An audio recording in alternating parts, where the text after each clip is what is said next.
Israelites back in the book of Numbers. And he said, when you get into that land, I'm telling you, do not fail to drive out all the inhabitants. Because if you don't, and you leave them there with their religious customs, they're going to spoil you. They're going to turn your heart away from following me, is what they're going to do. And God says, I'm a jealous God. I don't let you look at other gods and lust after them and then say, oh, you can come to me anytime. Okay? God says, I'm a jealous God. And so he says, if you don't drive them out, I'm going to leave them and their gods to be thorns in your sides. And that matches what Paul said in 2 Corinthians here, lest I should be exalted above measure. Through the abundance of the revelations, there was given to me a thorn in the flesh. And here it is, the messenger of Satan. Oh boy.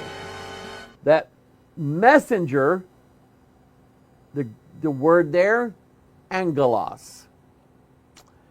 Angel. Okay, that's literally what it is. An angel of Satan, one of the 1/3 of the overall number of angels, which we have no idea what that is. 1/3 of them are solely dedicated to whatever Satan wants them to do. And in that sense, Satan has a lot of power. A lot of power. I would say that it's probably a safe guess to think that there are a lot more devils that are on Satan's side than there are people. So, let's say that you've got a messenger of Satan and he attacked you every now and then, but you overcome him with prayer and you've gotten to where you can beat him. Every time he shows up, you're just like, come on, I'm ready for this. I beat you last time, I'm going to beat you again. Then he whistles. And he brings 7 more powerful than him, mightier than him. Now you got a fight on your hands. God still gives us the victory. Because here, in spite of this messenger of Satan buffeting the Apostle Paul, he was left with two ways to pray about this. God, take this away, or God, help me bear it. Help me bear it.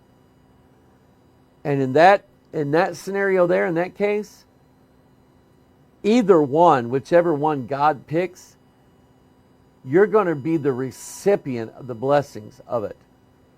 If God chooses to snatch them all up and throw them into the lake of fire and leaves you alone, that would be awesome. Or if God left them there in your life to buffet you, to keep you from being prideful, which is very, very, very dangerous sin to entertain in our lives, and that is the sin of pride. God says he gives grace to the humble, but to the proud, not so much. I've said this numerous times. I would rather be struggling against lust of the flesh, lust of the eyes, than I would the pride of life.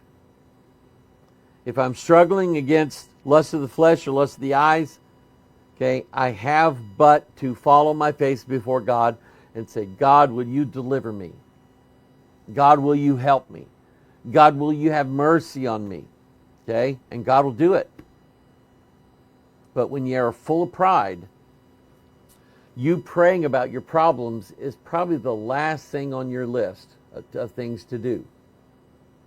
Okay? You probably think that you're sitting on top of the world and nobody can bring you down.